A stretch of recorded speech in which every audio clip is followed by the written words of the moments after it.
Next up, we're going to be talking to, Jason's going to be talking about Ozmosis. I know Jason and Joel for a couple of years, and they're doing some really exciting work in the area of physician-to-physician communication, which, as we know, is not exactly the same as patient-to-physician communication or patient-to-patient communication.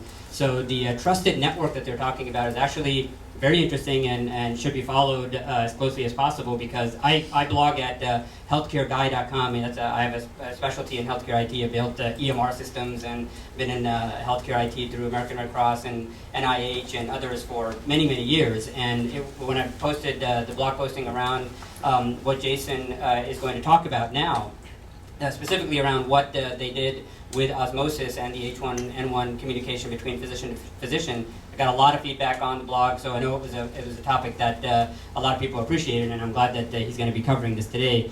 Jason's one of those unique individuals who's like a physician entrepreneur. So he is a doctor, so you can ask him any health questions you want during the Q&A session as well. Anything bothering you about yourself, you will take those questions, right? Sure. Okay, there you go. As an entrepreneur, what's great is because he's a physician, he knows exactly what happens on a daily basis with both physicians as well as patients. And he and I have had a number of chats on improvements to the system based on social media. And so I'm going to go ahead and let Jason talk a little bit about how Ozmosis itself was used in this particular case for the H1N1 communications between physicians and how that differs with the patient-to-physician communication. Jason? Thanks, Shahid. Can everybody hear me okay? I need to move this over. Is that all right? I apologize for the cracking voice. It's very unlikely, but not impossible, that I have the swine flu. I'm washing my hands right now. I'm going to have to ask you to leave. Put my mask on. Can we have a swap, please? But as Shahid's saying, I'm a practicing physician, and my interest in the social media space has been very much focused on what physicians need to do to become more empowered and more educated. And traditionally, we've thought of physicians in the healthcare industry as being late adopters with new healthcare IT or new IT in general. Fortunately, some of the data that's coming out is starting to show that that's not really the case. In fact, one of the most recent Manhattan research studies that looked at online physician behavior showed that 60% of physicians are either participating in or interested in participating in physician-specific social networks. And from the hospital side, there's over 271 hospitals, hospital systems, and a growing number of government agencies that have an active presence on Facebook, on Twitter, and on YouTube. So things are actually changing for the better. Now, I'm not going to spend any time on this one. Aaron went over CDC's numbers and their CDC emergency Twitter feed, which was spectacular. But I will just draw your attention to the bottom right, if you can see it on the slide. But this is a New England Journal of Medicine commentary that sort of acknowledged that web-based mapping, search term surveillance, microblogging, and these social networks have emerged quite rapidly as alternative forms of dissemination of information amongst the public and amongst physicians. So while Twitter, YouTube, Facebook, and some of the other traditional, now we're already saying traditional social media outlets, are fine for the general public, what we really want is to focus on what I really want to do is focus on physicians, and physicians really need a different medium in which to share the information, and specifically this kind of information, because what comes to them is different than what comes to the public, and they react differently to it as well. So physician social networks, and in particular Ozmosis, and this public health alert system, which I'm going to actually show you in a few minutes, allow physicians to access information and learn from each other in a much more effective manner. So the Ozmosis platform itself provides a set of tools for physicians where they can pose questions, discuss clinical cases, hold virtual journal clubs, all in a non-anonymous, verified community of licensed U.S. physicians. This keeps out a lot of the noise that everyone's been talking about, especially with the H1N1 tags. Rather than drinking from a fire hose, we're getting a very pure group of people, the experts really, to interact with. This is all done on a networking backbone that allows physicians to build relationships with one another, with their peers, all based on who they know and who they trust. And then Ozmosis delivers back to every physician the most relevant information to them based on a number of factors, including their specialty, their interest, and who's in the network. So what happens when you take a knowledge-sharing platform like Ozmosis and deliver into it a real-time public health alert system in which we partnered with a company called Veratect, who are biosurveillance experts based out of Washington State and also have a center here in the DC area.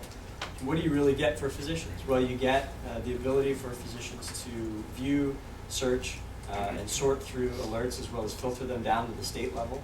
You get the ability for physicians to discuss those specific alerts, to provide ground verification for those alerts for other people, other practicing physicians in the community, to talk about treatment options, or even talk about what the CDC is pushing out as far as updates, as far as treatment guidelines. And then you also offer them the ability to submit their own potential cases for review.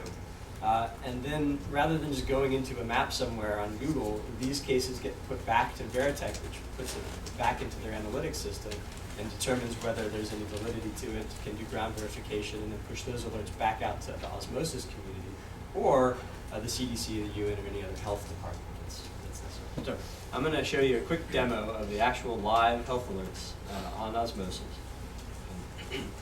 It's a little cut off on the screen. Unfortunately, you can only see it if you're a physician, except for right now.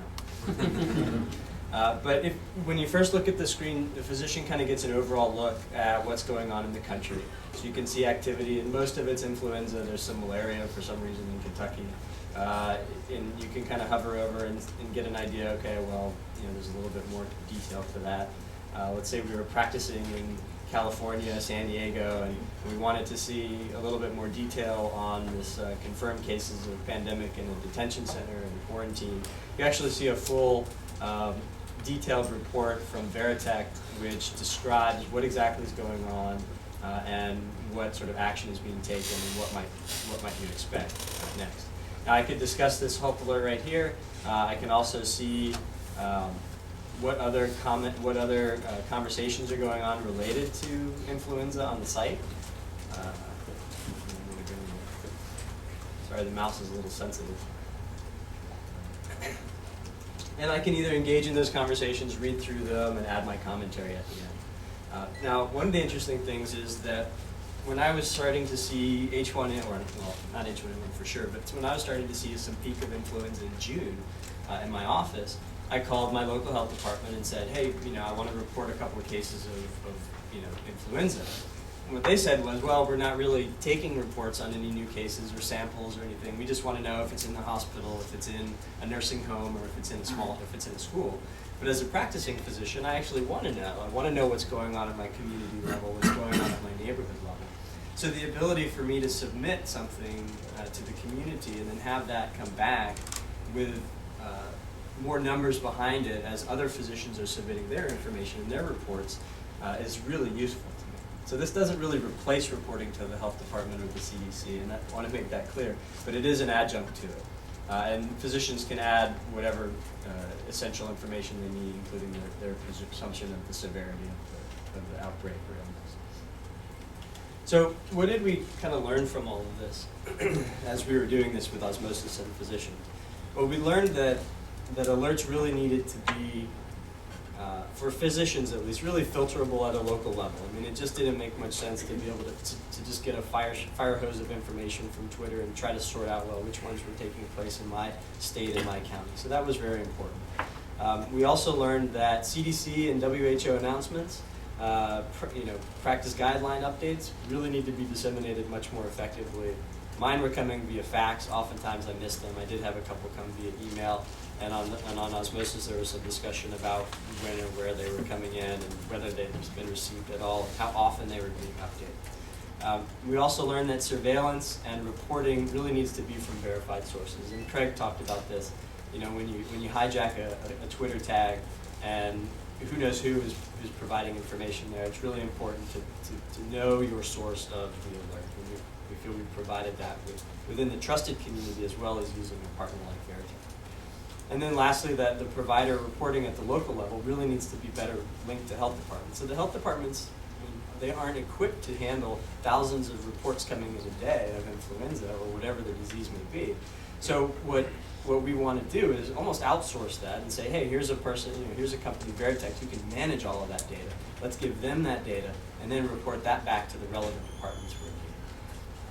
And I'll leave you with this last thought, which you may or may not be able to read on the screen, but this is from James Wilson, who's the Chief Technical Officer, scientist, and a biosurveillance expert at Veratect, where he talks about how the whole concept of social networking will kind of marry that ground surveillance and situational awareness with physicians' daily lives and sort of encourage physicians to report because they're doing it for the betterment of their community and patients.